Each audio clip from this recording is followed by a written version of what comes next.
Oke, Assalamualaikum warahmatullahi wabarakatuh. Nah, di sini seperti yang admin pernah janjikan bahwa admin bakal meng-share bagaimana sih cara untuk mencari klien bagi kita sebagai seorang freelancer. Di sini admin bakal share pengalaman-pengalaman yang pernah admin lalui selama menjadi bisa dibilang apa ya, perintis si warung freelancer ini. Alhamdulillah sekarang udah banyak sekali yang ngebantu buat mencari klien. Ya, alhamdulillah lah ya.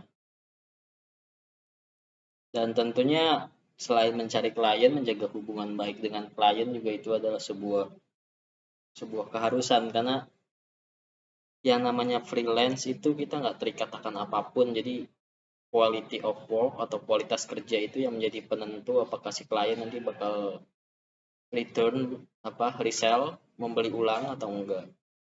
Jadi ya kalau udah dapat klien yang menjanjikan, yang bukan kayak yang ono ya kita harus jaga baik-baik biar dia terus resell di tempat kita. Jadi kalau emangnya nggak ada masalah yang serius, jadi kliennya itu ya sesuai menepati janji.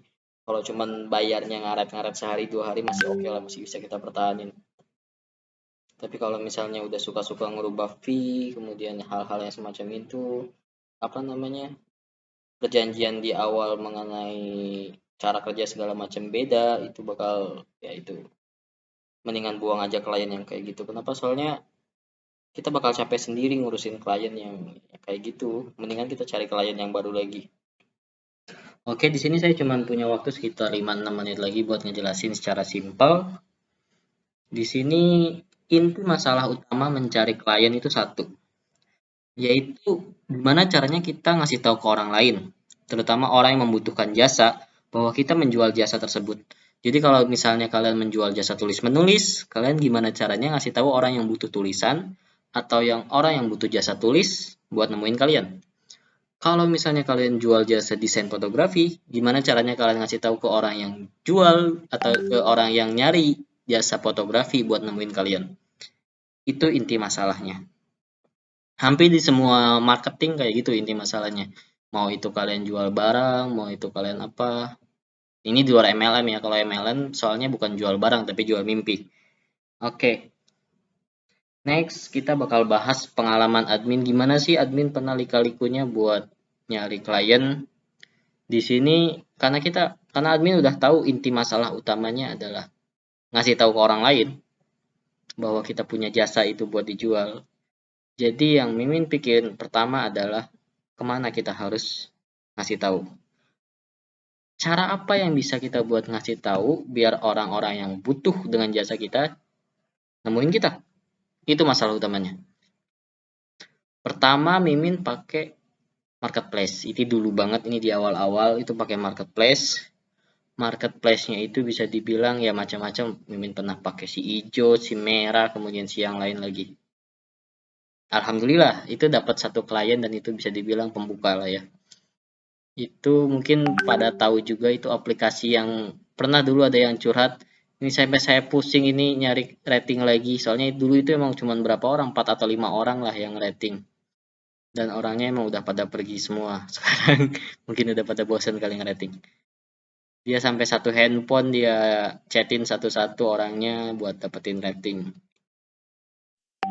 Dan di situ juga bisa dibilang menjadi awal awal gebrakan. Alhamdulillah kualitas pekerjaan yang kita kasih ke klien pertama itu baik sehingga 3-4 bulan kemudian ketika dia butuh jasa yang sama dia langsung nyari ke kita. Jadi menjaga kualitas lah, menjaga kualitas pekerjaan itu emang bagus. Cuman kalau kita pakai marketplace ada beberapa masalah. Yang pertama itu emang bukan tempat buat jual jasa. Karena di marketplace baik itu si merah, si hijau, si yang lain itu ditulis bahwa orang-orang yang menjual jasa atau orang-orang yang menjual di luar dari produk barang bakal di take down, postingnya, bakal dihapus. Dan itu udah kejadian beberapa kali. Setiap kali di delete saya post lagi, delete post lagi, delete post lagi, jadi ya nggak berkesudahan gitu loh. Kemudian dari sana saya mulai open mind. Masa sih nggak ada situs-situs yang emang khusus menjual jasa? Akhirnya dari sana saya searching, kita sambil praktek di sini. Saya langsung searching situs-situs yang menjual jasa. freelancer lah ya bahasa sederhananya. Nah, di sini saya langsung dapat beberapa situs, beberapanya udah saya coba. Cuman mungkin kalian bisa retrial buat mencoba langsung. Fiverr saya coba. Dan hasilnya akun saya di-banned. Kenapa? Soalnya di luar negeri jasa-jasa yang kayak kita jual di warung freelancer itu nggak diizinin. Kemudian Upwork saya coba dan alhamdulillah belum dapat klien dari sana. Total saya nggak coba dan akhirnya dari dua situs itu saya mutusin wah nggak bisa nih pakai situs luar negeri, aturannya terlalu ketat dan susah nyari klien. Akhirnya saya putusin buat pakai situs freelance dari Indonesia.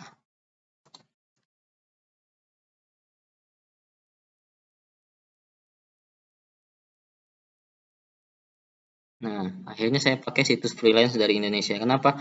Yang pertama ya memang mungkin karena beda peraturan di dalam dan di luar negeri, akhirnya saya mutusin pakai situs freelance yang ada di Indonesia. 1000 Lancer pernah saya coba, kemudian freelancer Indonesia juga pernah saya coba.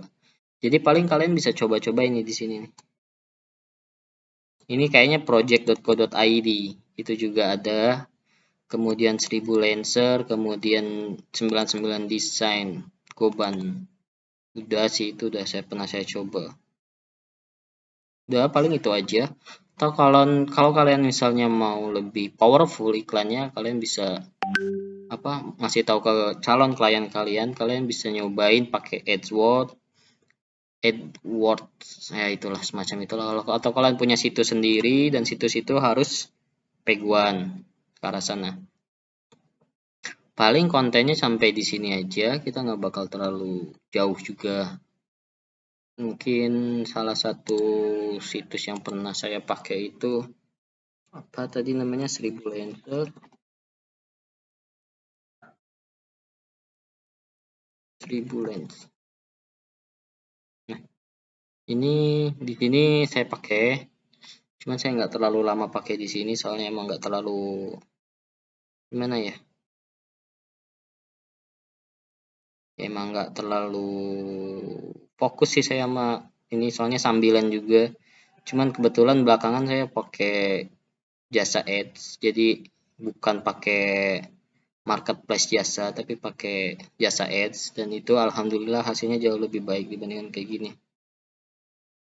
Cuman emang kadang-kadang ya harga juga menentukan sih, kalau kita produknya agak mahal klien kadang-kadang nggak suka. Cuman kalau kita bisa tunjukin bahwa kualitas kita better dibandingin yang lain, udah ada klien yang bahkan sampai ngelakuin pembelian kelima, jadi diulang-ulang terus pembeliannya, setiap kali dia butuh belinya ke kita nggak ke yang lain.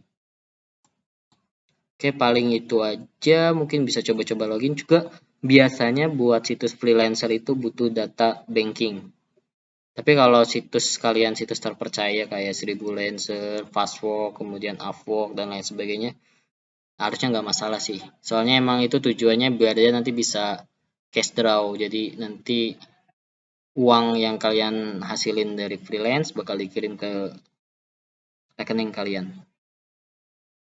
Oke, paling itu aja soalnya waktunya juga cuma mepet. Udah 8 menit kita tutup. Saya ucapin makasih banyak. Wassalamualaikum warahmatullahi wabarakatuh.